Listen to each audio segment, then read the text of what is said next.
Programang ito ay rated SPG. Striktong patnubay at gabay ng magulang ang kailangan. Maaaring may masiselang tema, lengguwahe, karahasan, sexual, horror o droga na hindi angkop sa mga bata.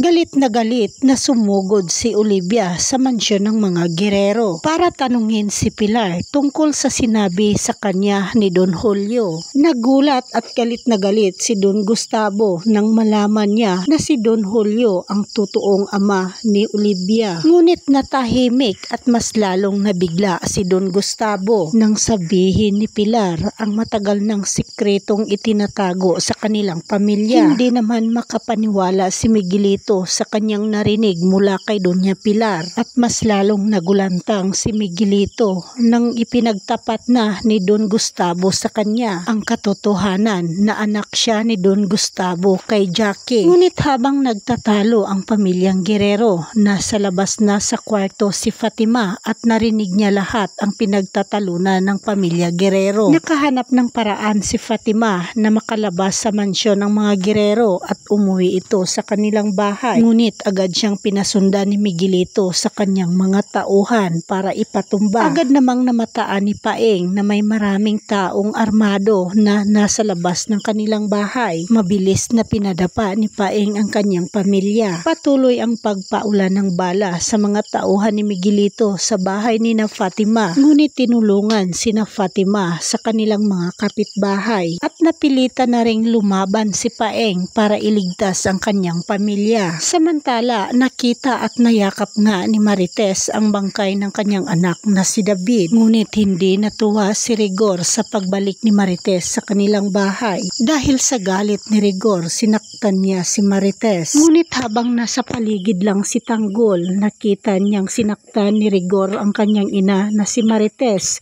Hindi ito natiis ni Tanggol, kaya mabilis na sinugod ni Tanggol si Rigor at nasurpresa si Rigor sa pagdating ni Tanggol at dito muling nagkakasakitan si Tanggol at si Rigor. Nagkaroon ng pagkakataon si Rigor na saktan si Tanggol nang hinawakan ni Santino si Tanggol. Ngunit hindi na rin nakatiis sina Enteng na hindi nila tulungan si Tanggol. Kaya nagkaroon na ng pagkakataon si Tanggol na bugbugin si Rigor at gawin ang gusto niyang mangyari kay Rigor. Pero may hindi inaasahang pangyayari dahil habang tinutukan ni Tanggol ng baril si Rigor, biglang binunot ni Santino ang baril ni Mando para barilin si Tanggol. Ngunit si Marites ang natamaan dahil hinarangan ni Marites si Tanggol nang binaril siya ni Santino. At nating pakatutukan mga kaibigan dito sa ating paboritong palabas na Batang Quiapo.